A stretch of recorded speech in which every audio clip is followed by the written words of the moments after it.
मेरे दुखी भाइयों और बहनों, मुझे कोई पता नहीं है कि सिवाय आपके मुझको कोई भी सुनता है या नहीं। ये अनुभव मेरी जिंदगी में मेरे लिए दूसरा है। पहला अनुभव इंग्लैंड में हुआ था, जब मैं राउंड टेबल कॉन्फ्रेंस में गया।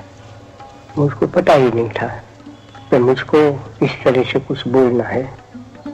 मैं तो एक अनजान पुरुष हूँ, मैं कोई दिलचस्पी भी नहीं लेता हूँ, लेकिन दुख के साथ मिल जाना वो तो मेरा जीवन भर का प्रयत्न है, जीवन भर का मेरा पेशा है। जब मैंने सुना कि आप लोगों में करीब 2.5 लाख रिफ्यूजी पड़े हैं और मैंने सुना कि अभी भी लोग आते ही रहते हैं, तो मुझको बड़ा दुख हुआ, मुझे चोट लगी और मुझको ऐसा ही हुआ कि मैं आपके पास पहुंच जाऊं। राष्ट्रपिता महात्मा गांधी का रेडियो पर यह संदेश 12 नवंबर 1947 को ऑल इंडिया रेडियो से प्रसारित हुआ था। दरअसल आजादी की सौगात के साथ हमें विभाजन का दंश झेलना पड़ा, तो लाखों की संख्या में लोगों को विस्थापित भी होना पड़ा। महात्मा गांधी हरियाणा के कुरुक्षेत्र में स्थित एक शिविर में रह रहे करीब 2 लाख विस्थापितों तक अपना संदेश पहुंचाना चाहते थे। किसी कारणवश ये मुमकिन नहीं हो पा रहा था। ऐसे में जीवन में पहली और आखिरी बार बापू ने आकाशवाणी भवन से रेडियो का उपयोग देश की जनता को संबोधित करने के लिए किया था। कुरुक्षेत्र में शिविर के बीच में एक तख्त पर महात्मा गांधी की तस्वीर के साथ एक रेडियो रखा गया, जिसे लाउड स्पीकर के साथ जोड़ दिया गया। राष्ट्रपिता का संदेश करीब 20 मिनट तक चला, जिसमें उन्होंने पाकिस्तान से आए विस्थापितों से एकजुट होकर और धैर्य के साथ उस स्थिति का सामना करने की अपील की थी।